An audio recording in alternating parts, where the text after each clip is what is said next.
Hey everyone, Adam Savage here, and let me tell you, I've seen a lot of messed up stuff. Explosions, crashes, you name it. But some of the most disturbing things I've ever learned about are the horrific experiments conducted by the Nazis during World War II.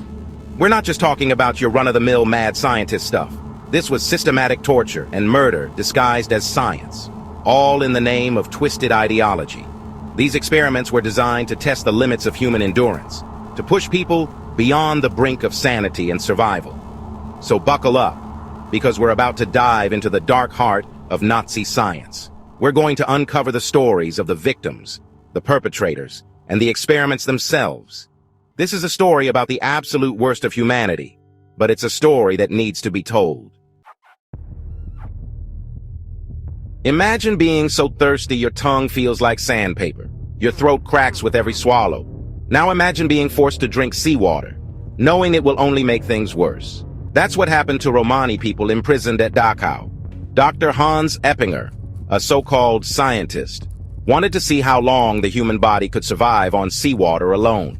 He deprived his victims of food and water, then forced them to drink this salty, dehydrating concoction. The results were horrific. Men driven mad by thirst, their bodies ravaged by dehydration, their organs shutting down. Eppinger's experiments were nothing short of torture, a gruesome testament to the depths of human cruelty. High in the Bavarian Alps, nestled among the snow-capped peaks, sat the Dachau concentration camp. It was here that SS Dr. Sigmund Rascher carried out some of the most inhumane experiments the world has ever seen. Rascher was obsessed with the effects of altitude and freezing on the human body. He would cram prisoners into pressure chambers, simulating high-altitude conditions, watching as their lungs collapsed and their bodies convulsed. Other times, he would submerge victims in ice water for hours, studying the effects of hypothermia.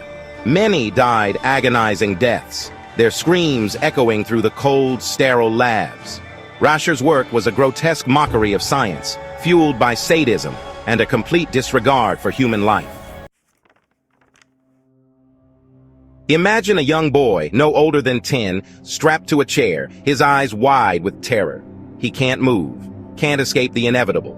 This was the reality for countless children subjected to Dr. Wichtmann's horrific head injury experiments. Wichtmann, obsessed with studying brain trauma, designed a mechanized hammer that he used to inflict repeated blows to the heads of his victims. The force was carefully calibrated, designed not to kill immediately, but to inflict maximum pain and lasting damage. The screams of these children, their minds slowly fracturing under the relentless assault, became a chilling soundtrack to Wichtmann's twisted experiments. These weren't scientific inquiries. They were acts of pure evil. The Ravensbrück women's concentration camp was home to some of the most horrific medical experiments conducted by the Nazis. Here, doctors like Hertha Oberheiser used prisoners as living test subjects, their bodies mutilated in the name of science. Women were subjected to surgeries without anesthesia, their screams muffled by the cold stone walls of the makeshift operating rooms. Bones were broken and reset, nerves severed and reattached, muscles removed and transplanted, all to study the effects of trauma and infection. The pain was unimaginable, the suffering immeasurable. Many died from complications, their bodies ravaged by infection and sepsis. Those who survived were often left disfigured, disabled, and haunted by the horrors they endured. Josef Mengele, the angel of death of Auschwitz, was infamous for his obsession with twins. He saw them as the key to unlocking the secrets of genetics, a way to create a master race. Mengele's experiments were the stuff of nightmares. He would inject dyes into their eyes, trying to change their color, perform painful spinal taps, and even sew twins together in grotesque attempts to create conjoined twins. The physical and psychological scars left on his victims ran deep. Many died from the experiments themselves, while others were left with lifelong disabilities and the haunting memories of their time in Mengele's clutches. We've just scratched the surface of the horrors inflicted in the name of Nazi science. These stories, as difficult as they are to hear, are a stark reminder of what happens when we abandon our humanity in the pursuit of twisted ideologies. It's our duty to remember these atrocities, to honor the victims, and to ensure that such horrors are never repeated.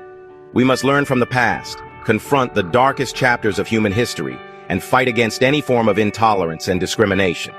If you want to learn more about the dark side of scientific experimentation, check out Shocking U.S. Human Prisoner Experiments, Revealed, or Most Horrible Prison Experiments on Humans of All Time.